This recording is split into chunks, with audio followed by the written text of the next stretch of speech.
Então nós vimos que baseado, inclusive nas parábolas que o Senhor Jesus traz logo após o sermão escatológico, que é lá Mateus 24, 25, um dos grandes pontos que é observado no sermão escatológico é a perspectiva da vigilância. Então, o que fazer enquanto esperamos? Você tem que estar vigilante, né, em relação a todas as coisas que estão acontecendo, em relação à sua própria vida, em relação também ao cumprimento das promessas. Então, nós, pautado nessa ideia de que você não pode estar dormindo, e o apóstolo Paulo vai dizer isso, né, que a gente é da luz, que a gente tem que viver como filhos da luz, que aquele que está meio sonolento aí tem que dar uma despertada para tomar o cuidado de não ficar vivendo só para essa vida, preocupado só com as coisas terrenas, porque a nossa pátria é celeste, então temos que estar preocupados com as coisas relacionadas àquilo que Deus já nos revelou. Então, dentro dessa vigilância, eu tenho que ter um compromisso verdadeiro. Primeiro, com amar a Deus, esse é o padrão, né, inegociável das Escrituras. Amar a Deus acima de todas as coisas e amar a sua palavra. Isso nós já estudamos. E aí, irmãos, há um confronto sempre para a prática de vida, né? A gente sempre tem pontuado aqui. Opa, esqueceu que alguém aqui, uma pastinha, ótimo. Essa baixadinha dela assim, quase ninguém percebeu, né? Mas vamos lá. Então, essa ideia de amar a Deus, irmãos, confronta o nosso jeitão, o nosso estilo de vida.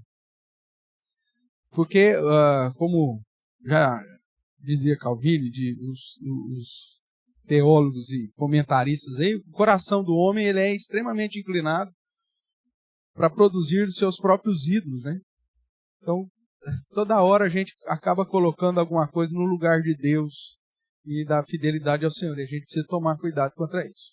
Também já falamos disso. Então vamos lá. Seguindo, eu preciso estar vigilante para ser encontrado fiel, o padrão de fidelidade, né? No sentido de obediência, no sentido de cuidado, no sentido de santidade, cuidar da minha vida. Vimos também que enquanto esperamos, devemos obedecer. Não basta ter boa intenção, lembra disso? Nós tratamos, né? Pegamos alguns exemplos bíblicos de gente que teve boa intenção, mas que a boa intenção deles não serviu para nada. Quando há uma prescrição bíblica, o que tem que fazer é obedecer. A gente tenta argumentar com Deus, né? Não sei se você já se pegou nessa situação. Eu acredito que todos nós fazemos. Acho que não só eu sou pecador nesse sentido, mas acho que você deve estar no mesmo pacote que eu. Que às vezes acontece algumas práticas, alguém até te confronta e fala, não, mas isso está errado, você está fazendo. Aí a gente tenta contra-argumentar contra Deus. Não, mas assim, assado, não, é obediência, é obediência.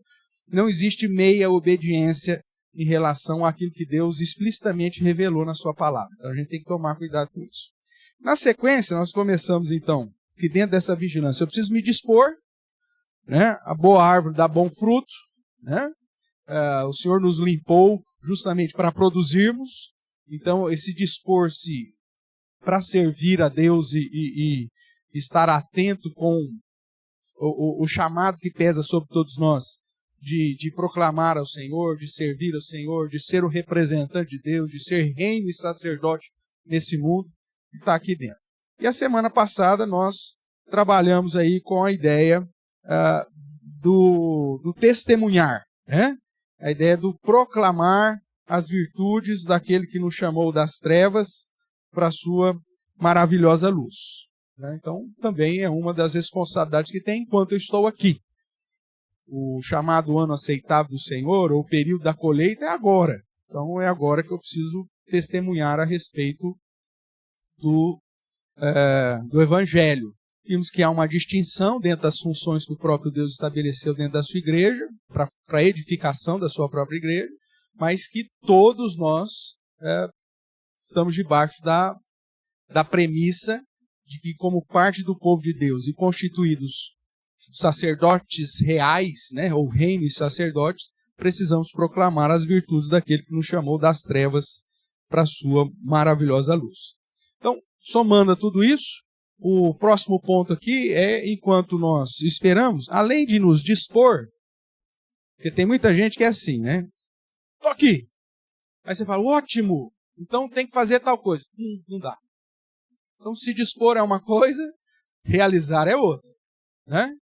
A gente tem um formuláriozinho aí, todo final de ano da igreja, né? O pessoal vai lá, acaba com a caneta esferográfica lá, põe tudo lá, conta comigo. Aí beleza, aí na hora que chega, vamos ver, você vai... E aí? Dá 2 meses, né? Já sumiu já. Todo mundo que se dispôs a preencher o formulário, não chegou nem o carnaval ainda, você já pode ir laçando outros aí, porque o negócio é difícil, né? Quem está na operosidade aí, sabe do que eu estou falando, né? Então, seja lá qual ministério que você está atuando, seja lá no coral, seja no departamento infantil, seja na manutenção, no começo do ano você tem lá uma listona, todo mundo que anotou lá que vai te ajudar. Aí, então você fala, fulano, ó, procura essa turma aqui que os caras se dispuseram, ó, tá todo mundo disposto. Aí vai passando os dias, as semanas, os meses, aí chega para o pastor, ó, não tem ninguém mais não. Então, além de se dispor, você tem que servir. Vamos ver alguns textos aí para reforçar esse princípio. É lógico que não estão todos os textos aqui, mas para termos uma ideia. Vamos lá para Mateus capítulo 6.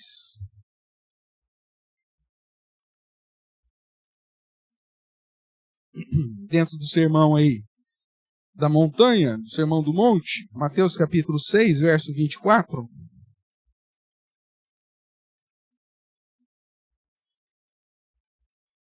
E aqui entra o ponto tanto do foco, né, da motivação em servir,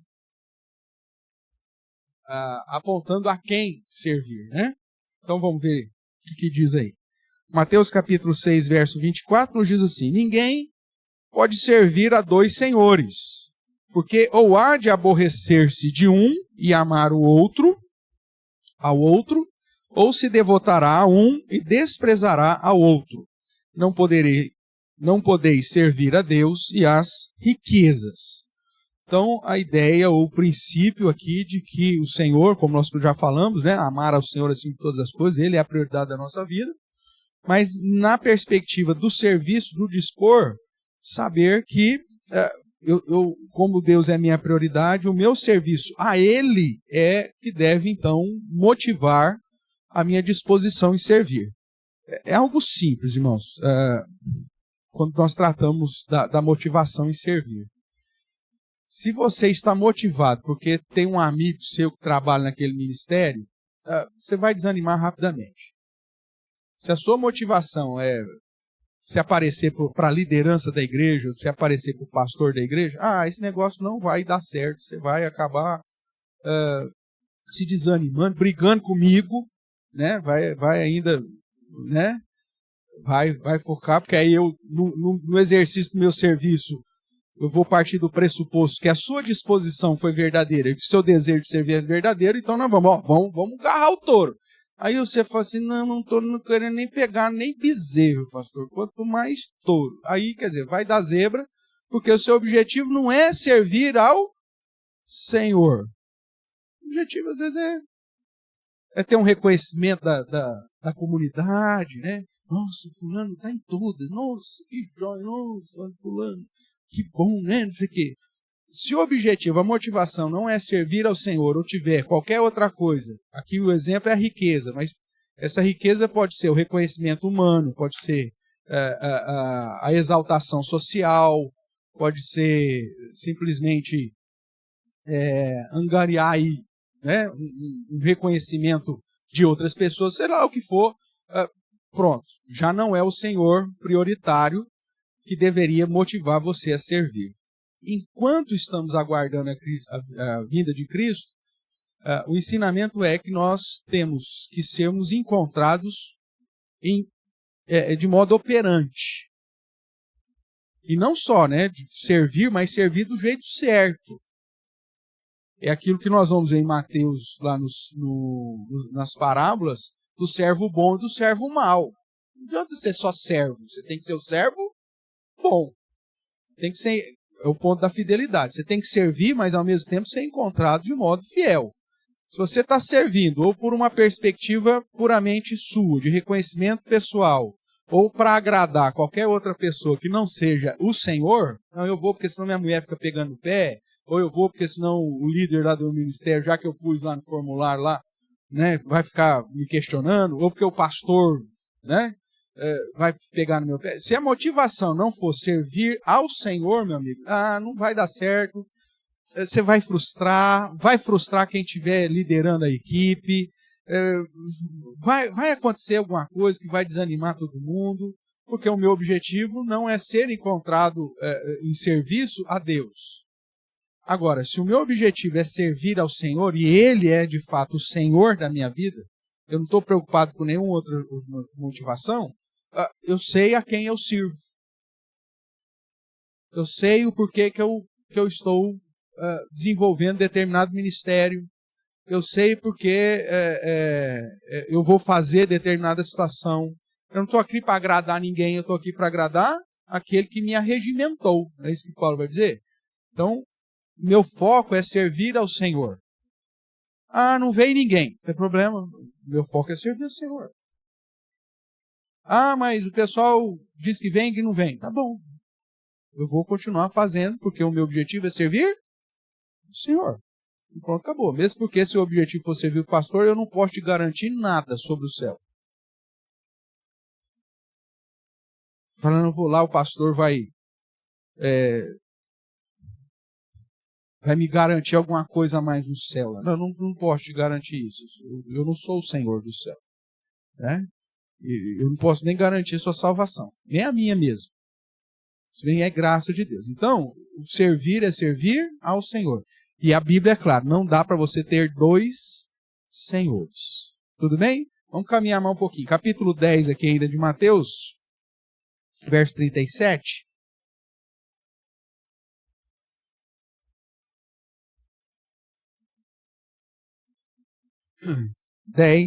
Capítulo 10 de Mateus, verso 37. Que é o que nós vamos ver depois lá em Lucas. Nós vamos repetir aqui esse verso aqui. Eu vou ler a partir do 34. Qual que é o título que deram, hein? As dificuldades, né? É interessante pensar nisso, antes de lermos aqui o texto, que o serviço ao Senhor é um serviço envolto a dificuldades. Eu me lembro, acho que o reverendo Ageu Magalhães, num programa desse de podcast, alguma coisa assim, perguntaram para ele por que a igreja tem tanta dificuldade, passa por tantas lutas? Se Deus é Deus, por que Deus não manda um caminhão de dinheiro para a igreja fazer as coisas sem dificuldade nenhuma? Né? Por que para a igreja verdadeira sempre é tudo mais difícil? Você olha às vezes para a seita aí, para não sei o que, o trem vai de vento e poupa.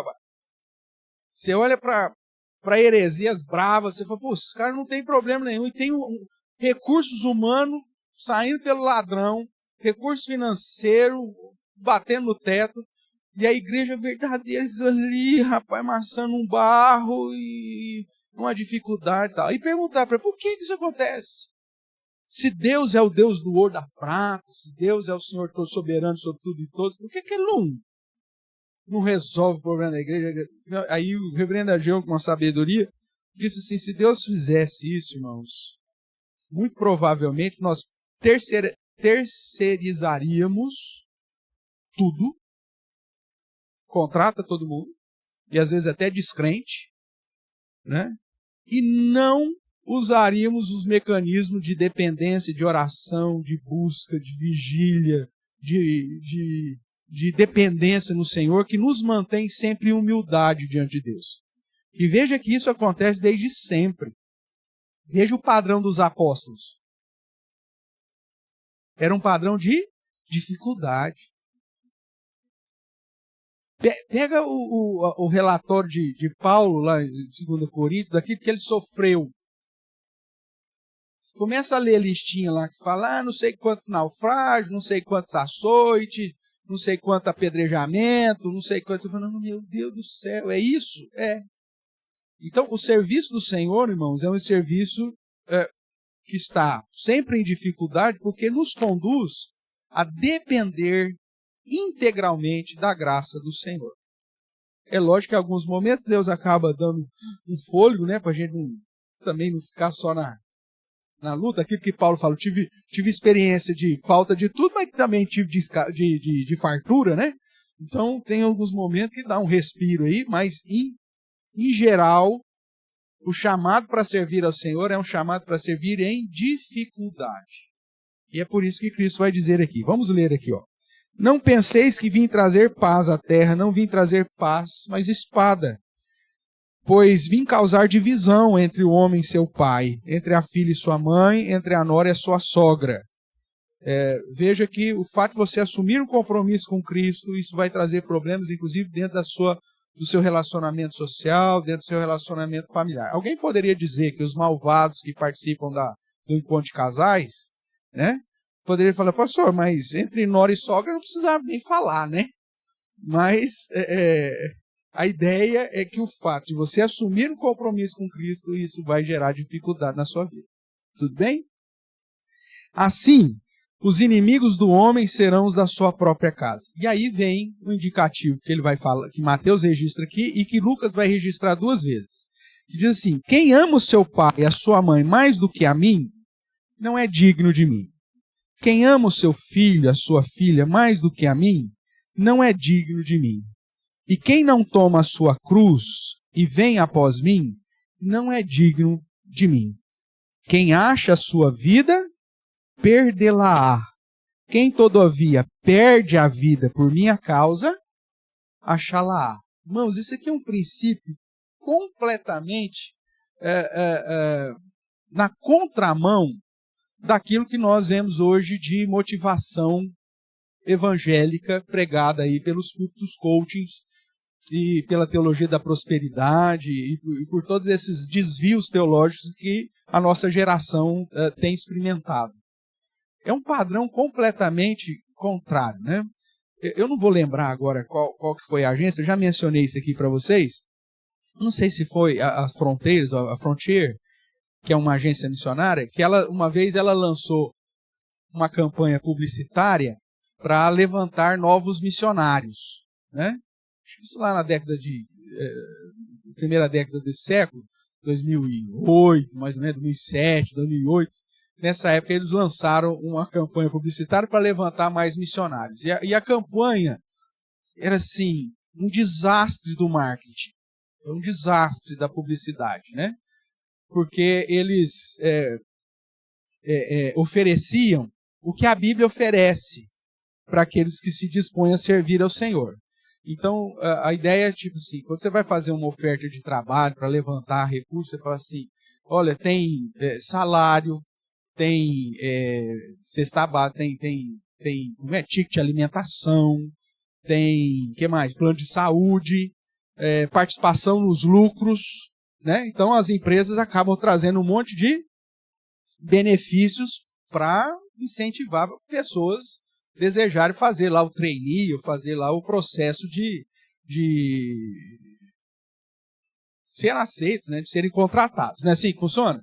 Então, posso estar falhando aqui o nome da agência, mas vamos imaginar que seja a Frontier mesmo. Ela pegou e fez essa mesma ideia, só que ao invés de prometer benefícios, pegou só os pepinos que a Bíblia apresenta para aqueles que querem seguir Jesus e fala assim, se você quer passar necessidade, se você quer sofrer perseguição, se você quer passar falta de tudo, se você quer correr risco de vida, eis que temos uma grande oportunidade para a sua vida, né? Venha ser missionário aqui da agência, tal. É mais ou menos isso mesmo que a Bíblia está dizendo. Você quer servir a Cristo? Ele está dizendo, então, a sua vida já era. Você perdeu. Não é mais sua. E se você perder no sentido literal mesmo, se você morrer por causa de Cristo, aí que está o grande benefício, porque você vai achar. Agora, essa postura para servir, irmãos, humanamente falando, é loucura. Porque até aquele que se envolve numa área perigosa, vamos imaginar o cara que serve o exército num país que está em constante guerra, né? Vamos lá, vamos pensar no exército americano.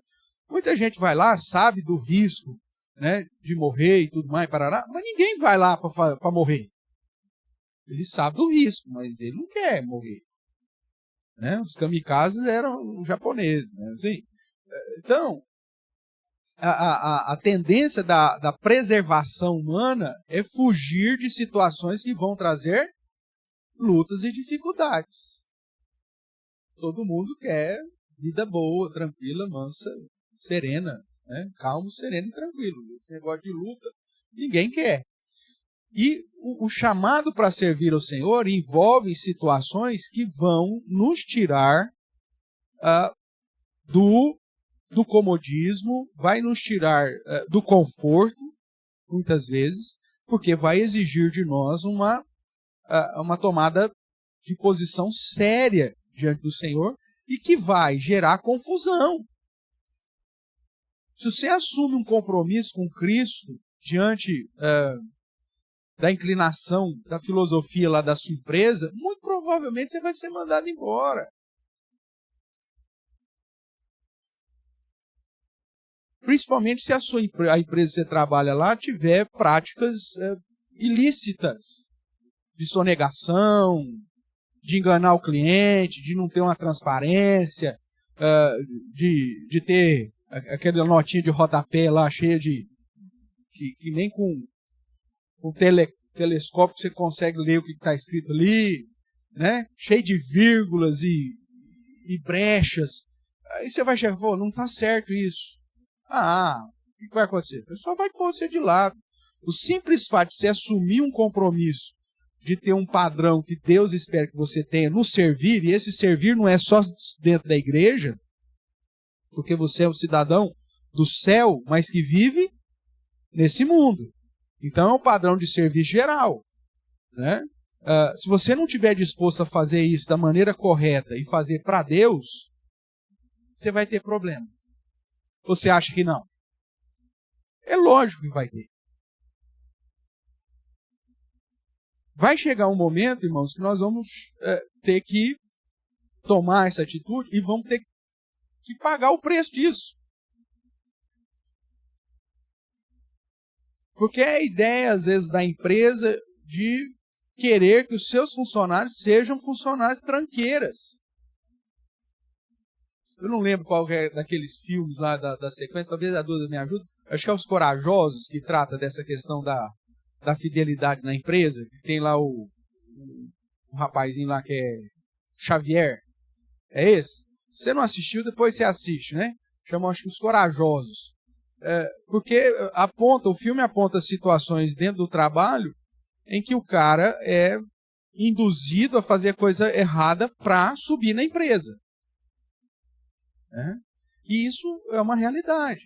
Então, se você quer assumir um compromisso com Cristo, vai ter dificuldade, não tem nem tempo. Se você assumir um compromisso em casa, né, de fidelidade lá na sua família, as pessoas vão se levantar contra você. Não tem. E o serviço, como eu disse aqui, não é um serviço só dentro de um contexto eclesiástico. Você serve ao Senhor em todos os lugares. Ok? Vá comigo rapidamente lá para Colossenses.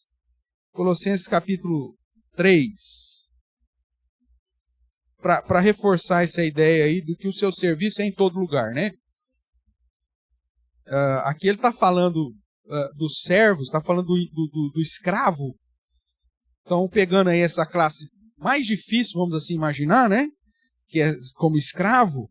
E ele vai dizer no verso 22 e 23. Então, Colossenses capítulo 3, verso 22 e 23. Estão comigo? Vamos ler juntos? Diz assim: servos, obedecei em tudo o vosso Senhor segundo a carne, não servindo apenas sob vigilância, visando tão somente agradar homens, mas em singeleza de coração, temendo ao Senhor. Tudo quanto fizerdes, fazei-o de todo o coração, como para o Senhor, e não para homens. Veja, isso aqui ele não está falando de serviço dentro da igreja, ele está falando de escravos que estão servindo de uma maneira, muitas vezes, debaixo de crueldade, num contexto lá de fora. E o padrão é, mesmo que você seja um escravo e esteja numa situação de receber crueldade, você vai servir como se estivesse servindo ao Senhor. E você vai fazer, não meia boca, não só porque está sob vigilância, mas você vai fazer de todo o seu coração. Veja, irmãos, esse é um padrão que o cristianismo esqueceu nesses últimos tempos. Aqueles que se dizem cristãos não seguem, na maioria das vezes, esse padrão. Não é à toa que de tempos em tempos você tem cristãos envolvidos em escândalos aí fora, porque na verdade não estão fazendo nem para o Senhor e nem de coração. Né? Dependendo da empresa, é o cara que mais, o crente é o cara que mais chega atrasado, é o cara que mais pede licença, é o cara que sai mais cedo para o almoço, chega mais tarde do almoço, é o cara que vira e mexe, o cara que é supervisor dele, pega ele lá, mexendo no celular. Cara, isso não podia acontecer nunca com alguém que se diz cristão. É o cara que se sente perseguido sem ser perseguido, né? É o cara que só reclama, é o cara que nunca está contente com o que ganha, é o cara que fala mal do patrão, que fala mal do encarregado. E aí de domingo vem na igreja com a cara mais lavada, louvando ao Senhor, servindo ao Senhor. Querido, enquanto nós estamos esperando Jesus, nós temos que ser representantes dele. E o modo de servir, não só dentro da igreja, mas o servir de um modo geral, vai demonstrar a quem de fato eu estou servindo. Quem de fato é o meu Senhor. E aí isso vai gerar confusão, porque os colegas de trabalho falam, larga disso, rapaz, não, o que é isso? Não, vamos fazer certo, vamos fazer de coração. Aí você fala, esse cara é xarope, vamos pôr esse cara, vamos mandar ele embora. Aí, às vezes, para manutenção financeira, e agora eu posso já dizer nesses termos para você, você vai receber a marca da besta. O que é receber a marca da besta? Se adequar ao padrão dos homens, dos habitantes da terra. É se adequar ao padrão de infidelidade. A cosmovisão de que você tem que ser o espertão em tudo. E que você, ou você agrega ao sistema, ou então você vai ser jogado fora. Então, mas o padrão que Deus espera de nós, enquanto aguardamos, é de um serviço de todo o coração, como se fosse para o Senhor, em qualquer área da sua vida. Você é representante de Cristo. É fácil isso? Não, não é.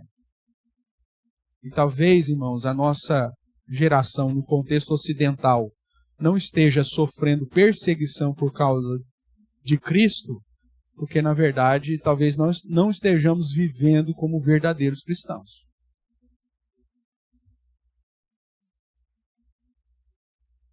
A gente está correndo atrás do que é nosso. E esse é o grande problema. Você olha para as comunidades que se dizem cristãs. Irmãos, são empresas que são intencionalmente pensadas e produzidas para gerar satisfação no coração das pessoas. Assim que são as igrejas de hoje. Um lugar para você ser feliz. Tem algumas que têm até isso como slogan, né? Roubam lá o slogan do Magazine Luiza, né? Não é isso? Né? Ele está lá, igreja, Jesus foi e volta já. Vem ser feliz. É o slogan do negócio. Né? Porque o objetivo é esse. Não é confrontar, não é fazer você um discípulo. É aquilo que a gente sempre pontua. Eles querem ter membros. E ter membros, irmãos, é fácil. Porque é só você suprir a necessidade. Isso é fácil, suprir a necessidade das pessoas. Né? Hoje ainda com com essa nova geração agora, que até mudou de nome agora, a partir de 2025, né? Qual que é a geração agora? Beta, geração beta. Estamos vivendo a geração beta. A geração beta que nasce já num contexto de inteligência artificial, hoje você programa lá o robozinho, vai disparar um monte de mensagens motivadoras, né? E meu nome. Fala, nossa, o pastor lembrou de mim. Olha, recebi uma mensagem dele, ele vai dizer, oi, querida fulana de tal. Né? Sentimos sua falta no último domingo. O pastor nem sabe, você veio e você não veio. Mas já tem uma câmerazinha ali na frente da igreja que já faz o seu reconhecimento facial. Você já sabe se você veio ou se não veio. Já traz a presença. Eu acho que isso é legal, não tem problema não sou contra isso. Mas a ideia, né, inclusive estamos avançando para isso, né, Diácono? Mas veja só, aí que eu vou usar isso de uma maneira ilícita? De produzir uma situação que vai satisfazer os seus desejos, quando simplesmente não sou eu mais, que realmente oro, penso em você e vejo que fulano, faz 2 domingos que fulano foi e mando lá uma mensagem para você. Tal. A inteligência artificial vai fazer isso e você vai se sentir amado, querido. Nossa, a igreja mandou uma mensagem, né? Se fosse na década de 90, a gente mandava um love car lá na sua casa, né? Com Mickey Mouse, para dizer, sentimos a sua falta. A musiquinha, né? Visitante seja bem-vindo, né? Qualquer visitante, bem-vindo. Sua vida pega no colo, igual lá a gozação do Jonatas, né? Então, por quê? As pessoas querem ser abraçadas, afagadas, né? Ser paparicada e tal. E aí as igrejas fazem isso, estão prestando um serviço, né? Porque você se sente sozinho, abandonado, largado no mundo, e aí faz isso. Aí você fala, pronto, essa comunidade aqui me ganhou. Tudo bem? Aí se porventura o pastor esquece de pôr aí o seu nome de aniversário, igual aconteceu hoje, né? Pronto. Nunca mais volto nessa igreja, esqueceram do meu aniversário. Porque as pessoas não querem servir, elas querem serem servidas. E a comunidade, meu amigo, aqui é o seguinte, é para servir. E tem muito serviço. E começa não só dentro do contexto de igreja, mas um serviço em relação à sua existência. Tudo bem? Vamos fechar aqui então, vamos lá para Lucas 9. Você tem Lucas 9 e Lucas 14, que vão tratar basicamente da mesma coisa. Então eu vou ler já os dois já em sequência, para reforçar que é o que Mateus já disse, né? Mas nós vamos relembrar aqui nos escritos de Lucas. Lucas 9, verso 23, vai dizer assim, que Jesus dizia a todos, se alguém quer vir após mim, a si mesmo faça o quê? Se negue dia a dia, tome a sua cruz e siga-me. Verso 24 ele diz, pois quem quiser salvar a sua vida, perdê-la-á, e quem perder a vida por minha causa, esse a salvará. Vamos lá para o 14, capítulo 14 de Lucas. Do 25 em diante, você vai ter a repetição dessas palavras, né? Talvez de uma maneira mais explícita, quando ele diz assim, grandes multidões, veja, muita gente acompanhava Jesus, e ele voltando-se lhes disse, se alguém vem a mim, e não aborrece seu pai, mãe, mulher, filhos, irmãos, irmãs, quer dizer, a lista aqui ficou maior lá do que Mateus, né? E ele inclui aqui um fator no final dessa listinha. Então, pai, mãe, mulher, filhos, irmãos, irmãs, e ainda o quê? A sua própria vida. A conclusão, não pode ser meu discípulo. Você pode estar na multidão que segue a Jesus, mas você não vai ser discípulo. Veja que o verso 25 diz que grande multidão o acompanhava. Você pode até acompanhar Jesus, você pode estar até no meio dessa multidão, não tem problema nenhum. Naquela época já tinha grande multidão acompanhando. Agora, para ser discípulo, para você se separar da grande multidão e se tornar um servo, então a primeira coisa, meu amigo, é negar a si mesmo. Porque se você amar qualquer outra coisa mais do que o Senhor, você não pode ser discípulo dele. Vão ser inúmeras situações, irmãos. Você vai ter que escolher. E o seu foco é, não, eu vou servir o Senhor.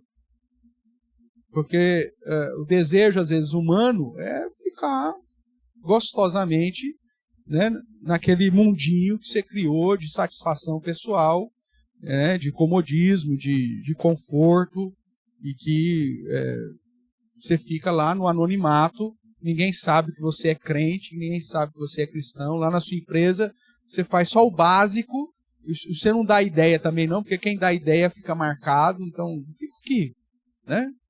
Eu me lembro, por exemplo, da época do exército, né, do tiro de guerra, você tem lá 120 atiradores. Aí no final do ano dava lá um certificado lá do atirador, não sei das quantas do ano. Quem que ganhava esse bendito certificado? O água morna. É o água morna. É o cara que simplesmente não fez nada de bom, mas também não fez nada de ruim lá. Tá lá. É o cara que, mesmo que marchava errado lá, mas não atrapalhava, não caía para derrubar os demais. É a água morna. Aí está. Quem assumiu e fazia, vai ter enrosco em algum momento. Ah, esse foi lembrado pelo que fez? Pela liderança que exerceu? Não vai. Né? Ou porque foi monitor, ou porque foi cabo, ou porque foi comandante da água. Não vai. É o água morna.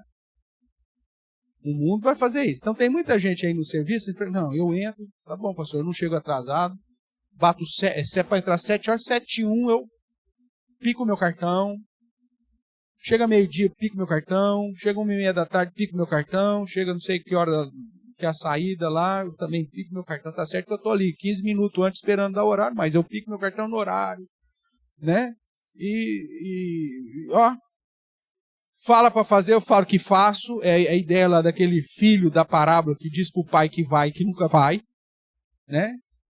Todo mundo fala, ó, tem que fazer, não, vou fazer, você faz? Não faço nada. Aí se alguém fala, pô, não fez, não deu tempo, cara, não deu tempo, tá. O cara vai levando, você notificou lá? Não notifiquei. Então vai, manda, pega, arquiva, vai levando, vai, como que diz hoje aí, vai empurrando com a barriga.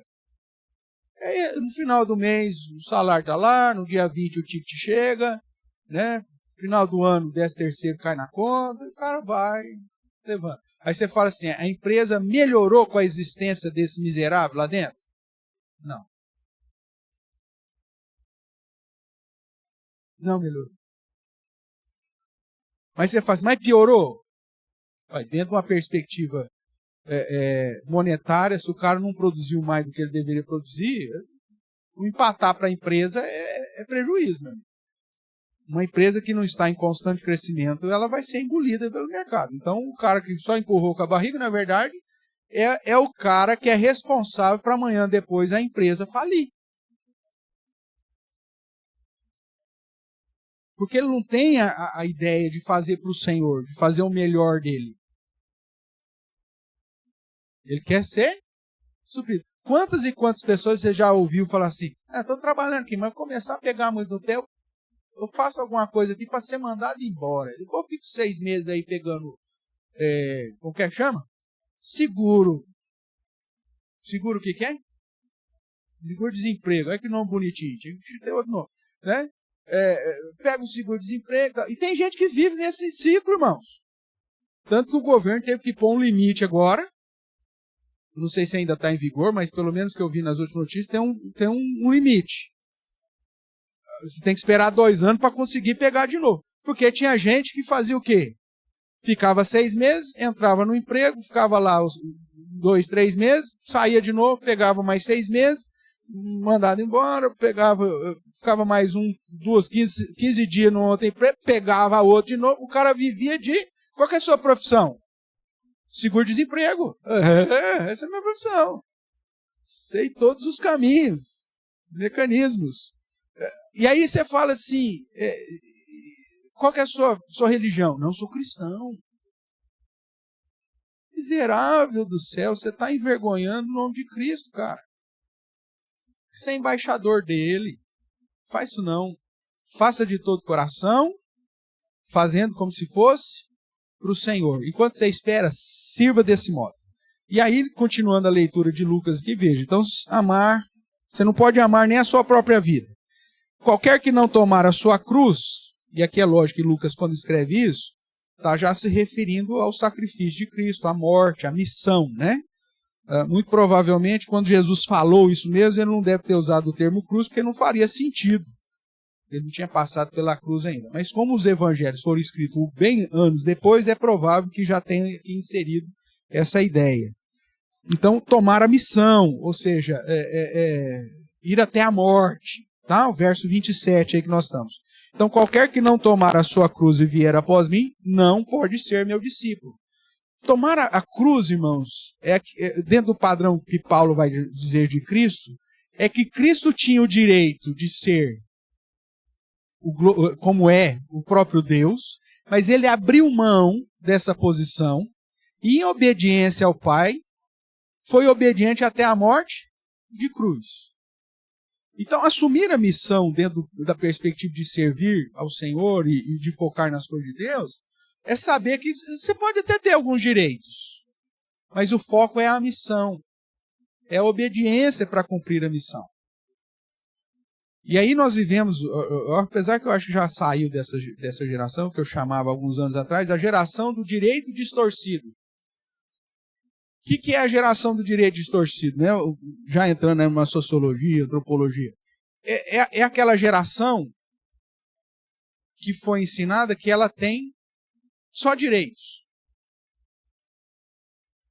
Antigamente, você não tinha tantas leis de proteção, né? Seguro-desemprego, você não tinha isso. Então o cara não tinha tanto direito. Então ou o cara trabalhava o direito certinho, ou o patrão mandava embora e contratava outro. Não era assim que funcionava? Sim. Só que aí, com os avanços, e eu coloco aqui como ponto positivo, né, as leis em favor do empregado, em favor do direito do trabalho, da preservação da segurança, piriri, pororó, opa, maravilha. Só que isso acabou gerando uma geração do direito distorcido. O cara só tem direitos. Só tem direitos. E aí, então, na hora de fazer determinada coisa, vi isso acontecer. Por exemplo, dentro do funcionalismo público, enquanto funcionário público era, então nós tínhamos lá, existia todo um protocolo de segurança, biriri, pororó, de EPI, não sei o que, tarará. Tinha cara que destruía o seu EPI de uma maneira assim, como se fosse algo descartável, que aí ele solicitava o novo EPI e demorava lá pelo menos uma semana para chegar o bendito EPI dele. Aí nessa semana que ele não tinha o EPI, o que ele fazia? Nada. Estou sem EPI. Só que você passava lá no final de semana na casa dele, ele estava pendurado no teto, ou cuidando da calha, subindo no muro para podar lá a árvore do vizinho, e você pergunta para ele, cadê o EPI, velho? O que ele fazia? Que isso, rapaz? Já viu isso acontecer? Eu vi muito acontecer. Só que na empresa, o cara ia lá e cortava a ponta do dedo da luva, meu EPI falhou, pede o outro lá. É lógico que isso aqui é um exemplo, porque a luva sempre tinha lá, mas o cara às vezes danificava um equipamento de proteção, fazia o requerimento, demorava uma semana para vir dar certo, até o malote ir pedindo, até o setor registrar, até liberar, ou no outro malote. Foi uma semana. Nessa semana o cara não fazia absolutamente nada.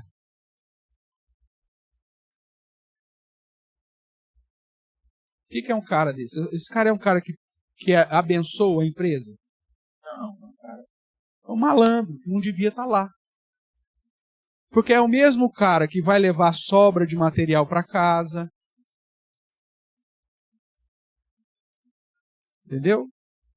É o mesmo cara que vai, na hora que você vai fazer lá o peso da sucata, vai jogar pedra, tijolo no meio da sucata para pesar mais, para ele poder levar um cobre para casa. É o cara tranqueira, meu amigo. Você vai querer um cara desse na sua empresa? Se você fosse o dono? Fala para mim, fala, pastor, eu quero. Quem aqui? Quem dá mais? Quem quer? Ninguém quer. Se você tivesse uma empresa, você não vai querer um cara desse. Um cara que não vestiu a camisa. O cara que não tomou a cruz. O cara que não abraçou a missão. E o padrão aqui é, você tem que abraçar a missão, a cruz. Mesmo que ela seja difícil. Isso não é só dentro do contexto da igreja, mas como representante que você é, também lá fora. Você é representante de Cristo. Ah, mas isso vai dar problema, pastor. Se eu fizer os trem certo, vai dar problema com a equipe. É isso que ele está dizendo. Porque se você for um cristão verdadeiro, ele trouxe a espada, vai dar zebra. Mas você está ali para servir aqui, Senhor. Você está ali para servir o nosso Deus, ou você está ali para servir o Senhor da corporatividade, da camaradagem, né? Dentre os tranqueiras da firma? Qual que é? Você vai ter que escolher, irmãos. E você fala, pastor, mas isso vai ter algum problema na perspectiva espiritual? Pode ter certeza que sim. Se Deus explicitamente está dizendo para você agir do modo correto, e você intencionalmente, propositalmente, resolve não agir da maneira correta, você pode ter certeza que Deus não é qualquer juiz, viu, irmão? Deus não é qualquer juiz. Você pode ter certeza que com esse aí você não tem como ludibriar, não. Ele vai saber pesar a mão na hora que tem que pesar. É a consequência natural. Então, cuidado. Continuando aí, ele vai contar duas historinhas, né, que a gente já conhece muito bem, que é da torre lá e do rei. E lá no verso 33, ele diz mais um motivo. Assim, pois, todo aquele que dentre vós não renuncia o quê? A tudo quanto tem, não pode ser meu discípulo. Ou seja, Jesus está dizendo que eu tenho que renunciar a tudo, viver na pobreza, na miséria. Não é isso. Mas se servir a Deus não estiver em primeiro lugar no seu coração, irmãos,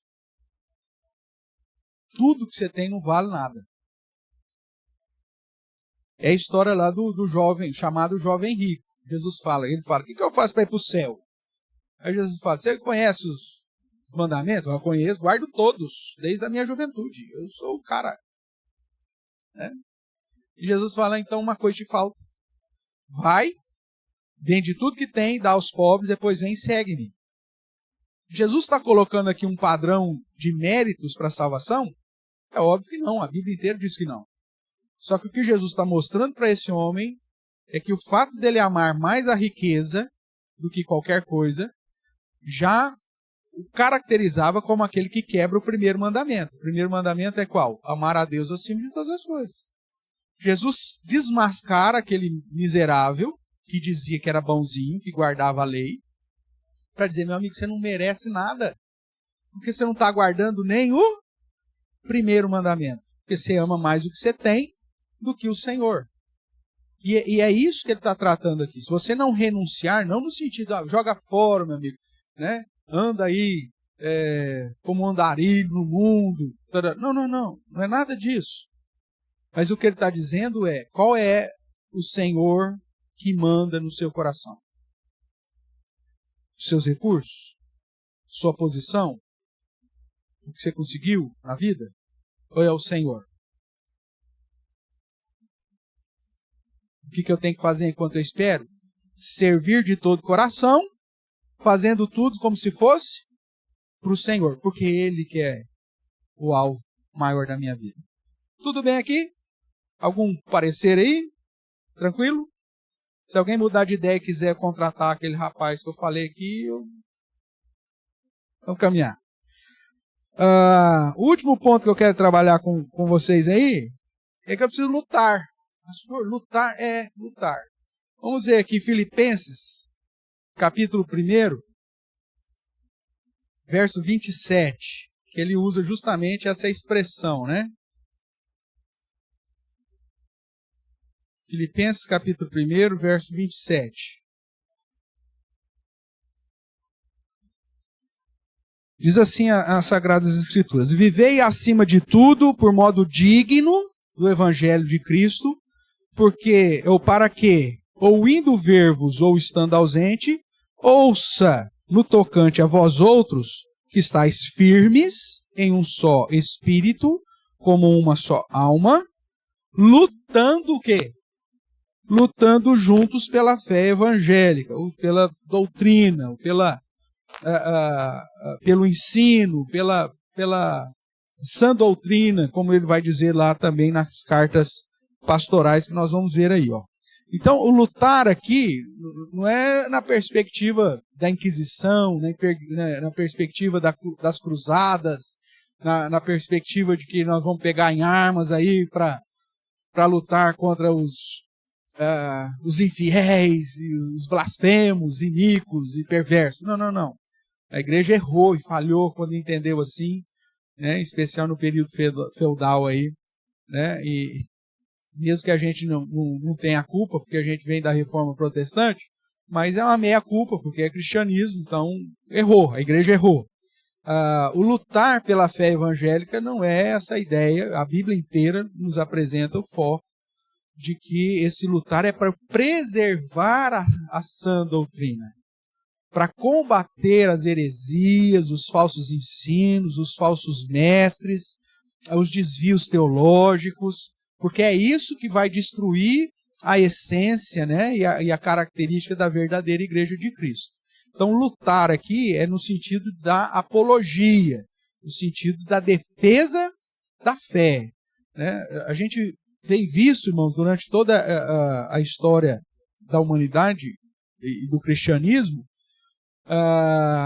que existem desvios na igreja, e às vezes a igreja ela não se posiciona e dali a pouco acaba abraçando determinados desvios. É simples, olha a realidade que nós temos de tantas denominações, tantas igrejas que se dizem cristãs, tantas seitas que têm a Bíblia e Cristo dentro do panteão de crença deles, né? E que, na verdade, só existem, se mantêm e se propagam porque a verdadeira igreja não se posicionou de uma maneira como deveria se posicionar em defesa da fé e lutando pela fé evangélica.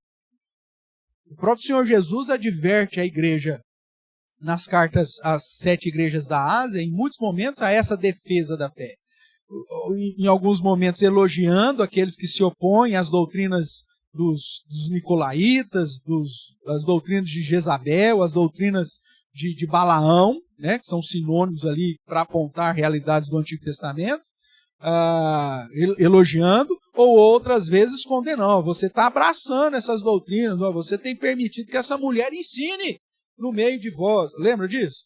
Então, essa luta pela manutenção da pureza, da sã doutrina, da fidelidade doutrinária e teológica, sempre foi pontuada.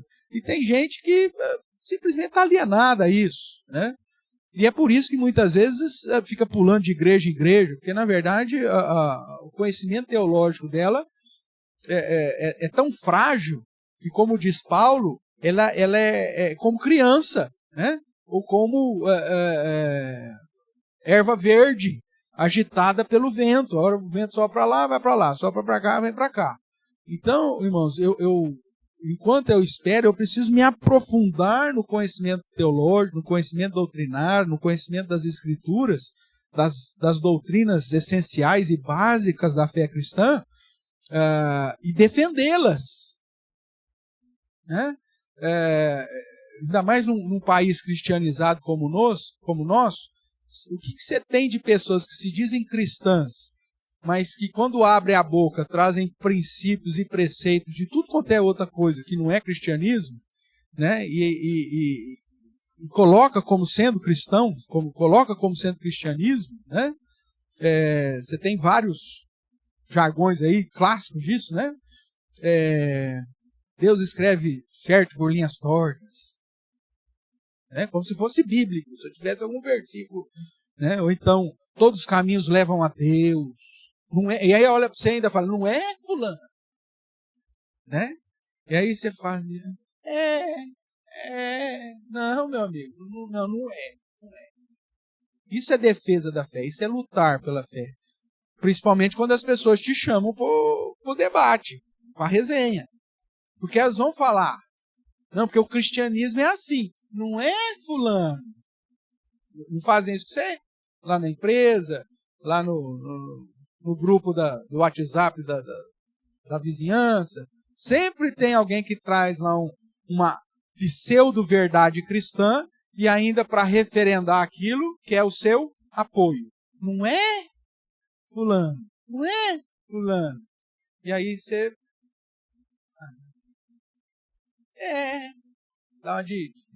dá uma de cabrito em vez de ovelha, né? Assim? Então veja, lutar pela fé, né, defender a fé, a apologia da fé, faz parte da responsabilidade que eu tenho enquanto eu espero a volta do meu Senhor e meu Salvador. Veja ainda o que diz 1 Timóteo, capítulo 4.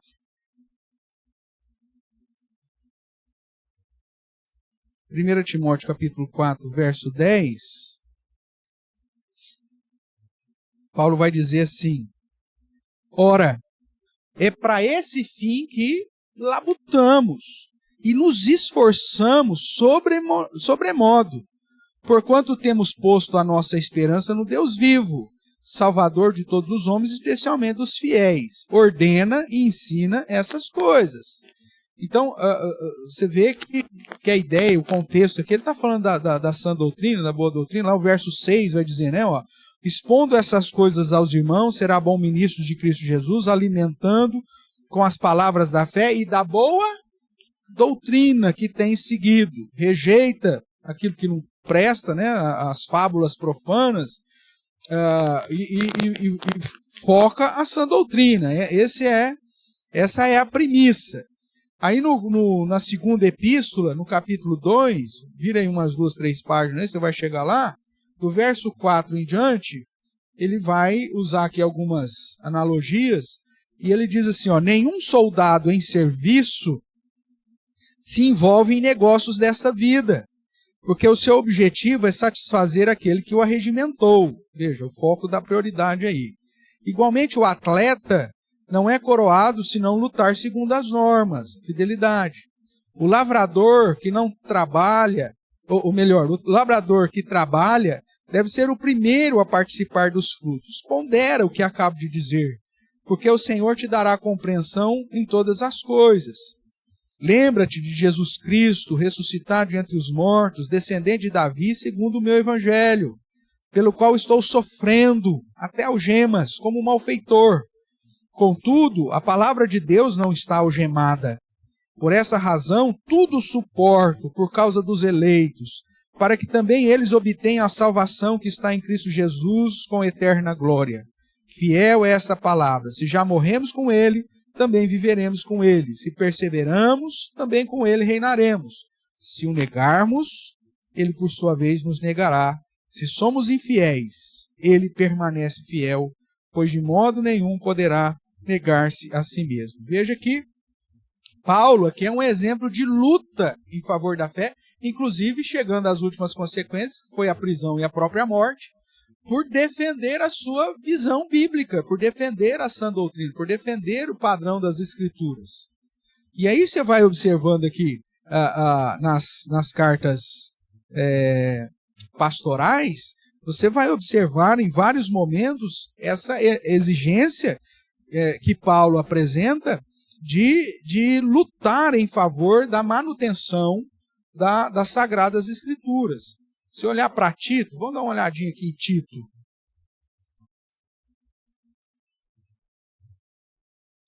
Ele vai dizer aqui no início, né, dentro daquele padrão da liderança local, colocando aqui sobre Tito, que era pastor, a responsabilidade da formação da liderança local, que é os presbíteros regentes, eu tenho defendido dessa forma.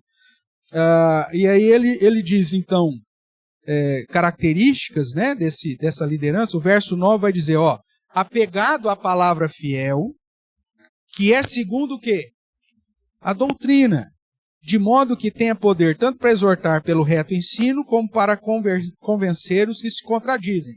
Verso 10. Porque existem muitos o quê? Insubordinados, tagarelas, palradores frívolos, enganadores, especialmente os judeus, né, os da circuncisão. É preciso fazer o quê? Olha aí, é preciso fazê-los calar, porque andam pervertendo casas inteiras, ensinando que não devem, por torpe ganância. Então veja, o que fazer enquanto espera? Essa luta na manutenção, preservação do ensino fiel das Escrituras, da sã doutrina, é o padrão que Paulo espera daqueles que estão, obviamente, compromissados com o Senhor. Você está aqui, inclusive, no começo de Tito, né? Volta os seus olhos aí para 2 Timóteo capítulo 4. 2 Timóteo capítulo 4 diz: Conjuro-te perante Deus e Cristo Jesus, que há de julgar vivos e mortos pela sua manifestação e pelo seu reino. Prega a palavra, insta, quer seja oportuno, quer não, corrige, repreende, exorta com toda a longanimidade e o que mais? Doutrina. Pois haverá tempo que não suportarão o quê? A sã doutrina. Pelo contrário, cercar-se-ão de mestres, segundo as próprias cobiças, como que sentindo coceiras nos ouvidos, e se recusarão a dar ouvidos ao quê?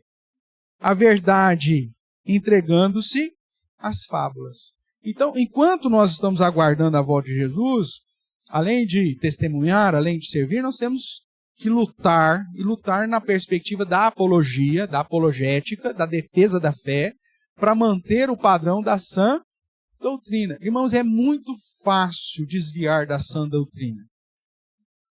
Porque qual que é o primeiro ponto para se desviar da doutrina? Querer agradar aos homens. Falar aquilo que os homens querem ouvir. E quando eu quero uma comunidade cheia de membros e não de discípulos, o que eu faço é simplesmente falar o que as pessoas querem ouvir. Então, não há confrontação, não há ensino da autoconfrontação, não há uma aplicação séria dos princípios bíblicos, não se aplica ao contexto lá de fora, como nós fizemos aqui, por exemplo, a história do servir, que aponta lá para o seu serviço lá, fala, não, o que você faz lá fora é problema seu. Você pode matar, roubar, fazer o que você achar que tal. O importante é você estar aqui de domingo, o importante é você estar aqui, porque juntos nós somos mais fortes, porque aqui nós nos apoiamos uns aos outros. Aí tem uns que dizem, aqui vem ser feliz, não importa como que você está lá, né?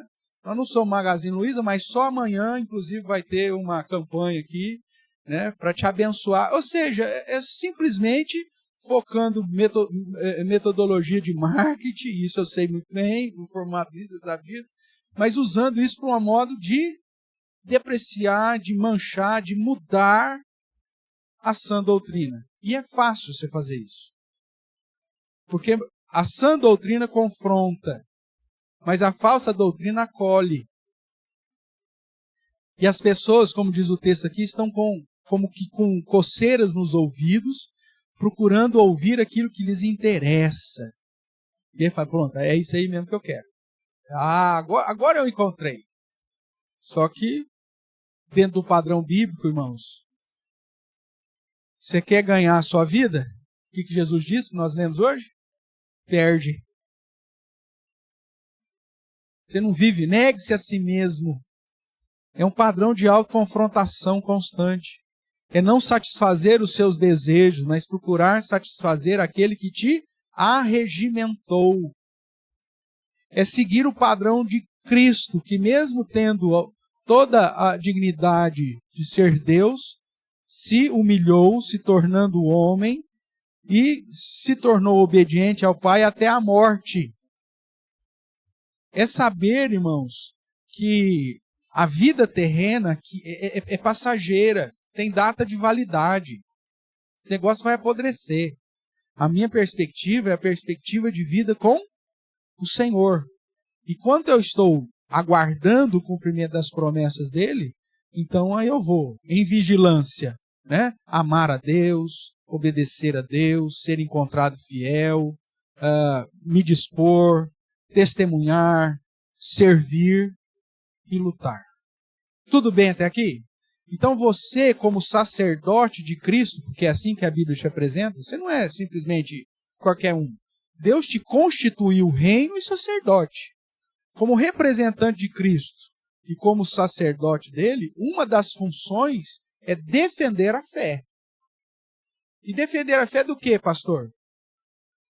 Às vezes dos ensinos que brotam dentro da própria instituição, da própria igreja. Porque Paulo mesmo vai exortar os presbíteros de Éfeso, fazendo, do meio de vós surgirão lobos vorazes.